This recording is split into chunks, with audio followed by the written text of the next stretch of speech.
if you hire people too senior, they're very strategic, but they can't get stuff done.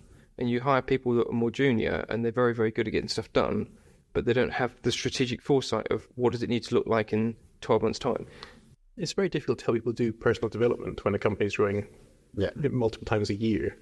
No one develops that quickly. No one's ready for the challenge of being a manager to twice as many people, then 4 times as many people, 8 times as many people. It doesn't really work that way. So you've got this odd thing of both being on the edge of your own development, the own experience of things. This is our first proper job by this point. We've been there for 4 or 5 years. And yet we're having to try and make decisions about people who are either, 30-year veterans of some discipline within the related industry, or have just worked with us for a while.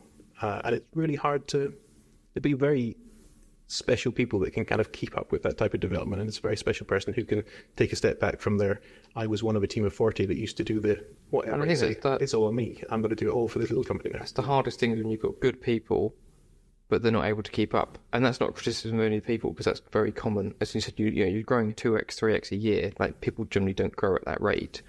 And so, like, trying to manage that, or hiring above people, no one likes to have someone hired above them. And quite often you'd find that people hate the idea of it, and they're like, oh, well, I'm going to quit if you do that and everything else. And then once it's happened 3 or 4 months later, they're like, well, you know what, it's so great, I learned so much more from them because I've actually got someone to look up to that actually knows what they're doing, rather than us two mugs that are trying to guess, and they're not really learning the skills.